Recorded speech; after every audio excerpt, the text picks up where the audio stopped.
What's up, y'all? It's Rock Muncher, your boy.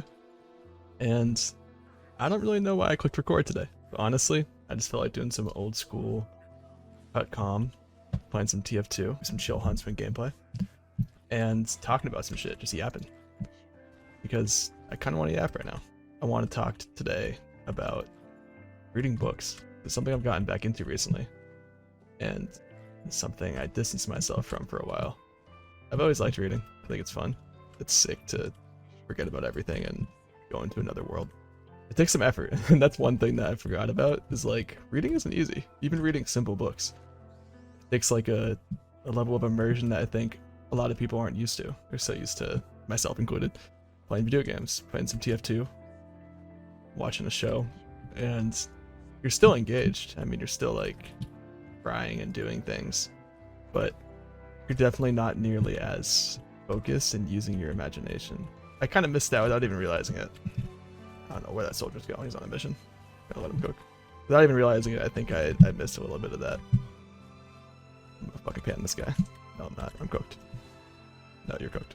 You have to both take in the information and do something with it. Which you could say, yeah, I mean, when you're playing games, it's the same thing. But I think what's different about games is that a lot of it is happening in front of you and you're observing it, if that makes sense. Versus when you're doing it with a book, you're literally creating the environment based on the words in your head, and your imagination is the one doing all the work. Which I think is the real thing I was missing, was imagination. Because I definitely didn't get much of that through just reading and watching shows and stuff. At least not as much as you would get from reading. What I really wanted to touch on today was the interesting feeling I haven't had for a while, where you finish the story and you feel kind of empty. It's a weird feeling because, like, on one hand, you're happy that you saw the result and you're happy that you figured out what happened, the mystery, whatever, the story that had you so engrossed in the first place. But on the other hand, it's like, damn, like, the second I'm done with that story, all those characters cease to exist.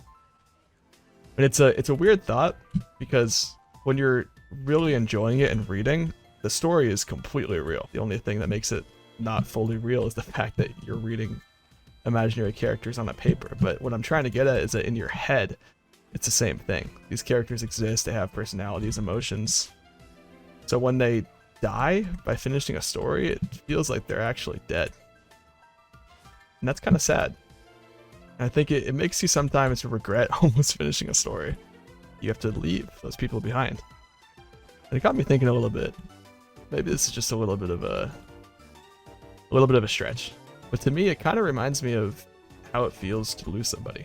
And that's crazy to say, right? I mean, of course, it's way more painful and difficult to lose somebody real than somebody that's fake. But it feels real. And isn't that what matters? Got me thinking recently. I finished a series that I never got the chance to finish for a lot of reasons. I started getting so obsessed with TV and with games that I didn't give myself a chance to finish the series that I love so much. The series is called Wings of Fire. It's your classic warrior style story with clans and anthropomorphic animals, or whatever you want to call them. I guess dragons are animals, technically. It's really good, and I just finished it. At least finished one of the main arcs. And the feeling is so... I mean, they kill these fucking snipers, holy shit.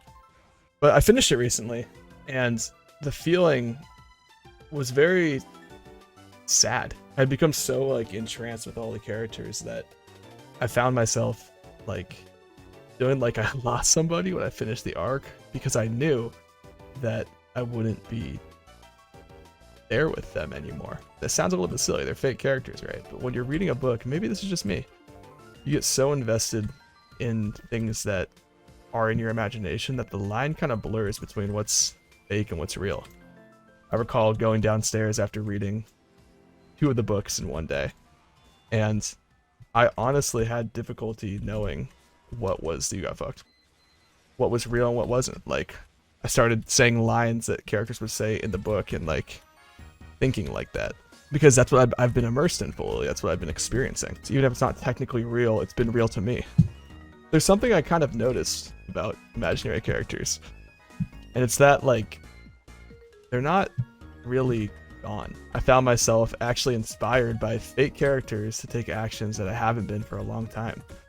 Things that I didn't think I would do, things I was scared to do, things that I could think of excuses to not do, and just honestly, things that weren't happening because they weren't real. Fake characters from a fake story have actually inspired me to take action in my own life and do the things I've been delaying for so long. Isn't that funny? These things that are so obviously fake have such a real impact. This is a pretty good hold.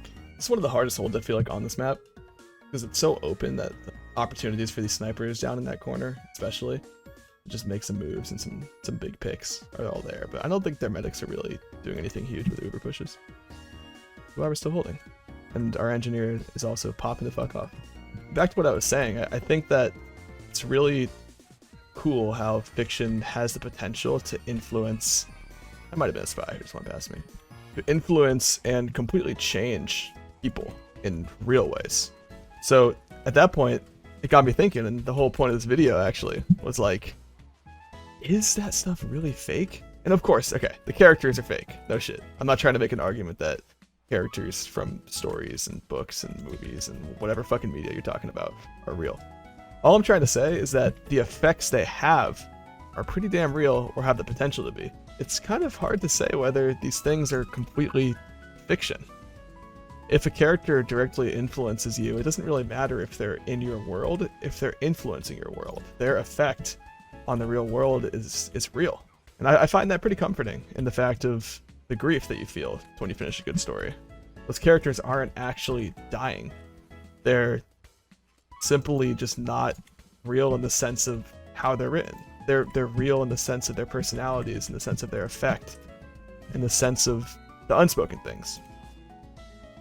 What is bro doing? What is bro doing? Yeah. They're real in their own way. And I think that's the moral of the story that I've been really trying to think about to at least make me feel a bit better. Maybe this is all just one big yap sesh to make me feel better about a bunch of fake characters, but I think it's deeper than that. I think that I used to struggle a lot with finding a reason to read.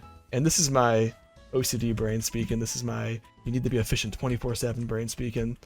All the shit that has been kind of tormenting me recently. It's there for a reason, and it's not going away anytime soon. So maybe it's helpful to give it a little bit of its own medicine, give it a dose of reality. And the reality is that I think there is real purpose in engaging with fiction, especially reading. I think that when you make these deep connections with imaginary worlds, those worlds and the lessons built into them can be ingrained into your world. And that's pretty powerful. I think it just makes you grow as a person. And it's the same thing as talking to more people or meeting more friends or trying new things. It's new experiences. And experiences don't have to be purely real. It's funny, I say that out loud, and it kind of makes sense. It makes sense why people are so much happier when they engage with hobbies or things that aren't fully for the sake of their career or efficient, because they're growing.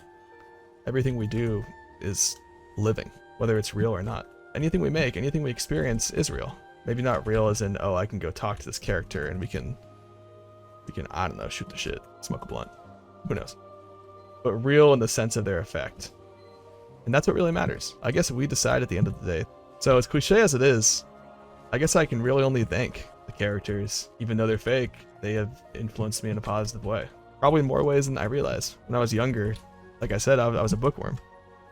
And I feel like a lot of my ways of thinking, a lot of who I am now, my choices to record this video, talking to myself, playing an old game, my friends, my personality, honestly.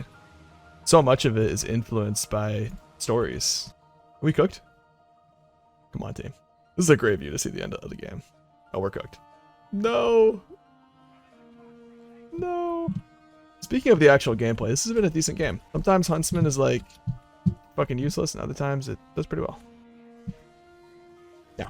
Oh.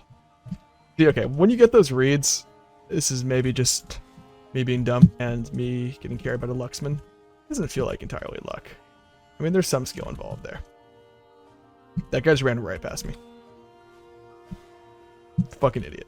I wanted to thank, I don't know if anyone from the last video is watching this, but I really appreciate all the support I got on my last video. I've never had above like 100 views on a video, and it felt crazy to see that many people interact with I guess, my stream of consciousness. And most of all, it's pretty authentic.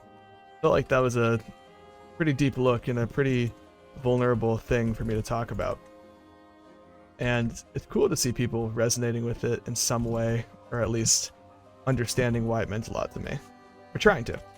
That means a lot. I think that's one of the things that attracted me the most to YouTube is sometimes I have trouble being open in real life. But I guess videos don't really feel like real life. In the same way that fake imaginary stories seem to influence real life. I think that making these videos lets me express myself in a way that I would never be able to otherwise. Media, social media in general, especially YouTube, needs more authenticity. And by that I mean more people just shooting the shit and talking and being honest. There's so much clickbait, there's so much content that's designed to just hold your attention and nothing else. It's not just nostalgia that make people say YouTube was better. It's very authentic. It was like homemade videos of a guy with a camera playing some Minecraft and just talking. It's possible to get our attention back in the same way that I taught myself to read again. Our abilities are still there. Our desires are still there. Everything that we have in order to go back to what was great about the past is still there. It just takes people, maybe it's small, maybe it's meaningless, but I think that every little step towards opening up conversations for openness and for people just having fun, being themselves and sharing is what the internet was for, what social media was initially for. And again, what we can get back to, it's not gone. As this game's coming to a close, because my team's the GOAT, I want to thank everybody for spending their time here. I appreciate if you listened to this and watched my awful fucking Huntsman gameplay. And I'm going to keep making more of these. I don't really know why, honestly. Here I am, 22, unemployed after recently quitting my engineering job, trying to figure out what the fuck I'm going to do with my life. But I know one thing, and it's that I have a lot of passion and I really want to be authentic to myself and other people. And if these small little gaming videos where I'm talking about some bullshit can help with that, I think that's a good step in the right direction. So yeah, thanks for your time watching this. And I'm looking forward to seeing you in the next one. Hopefully next time I'll be talking about a bit of a brighter topic. I feel like all my topics have been kind of dark and serious. I promise I'm not that serious. Maybe I am. Who knows? I guess we'll see. But yeah, Rock Muncher out. Thanks for watching, and I'll see you in the next one.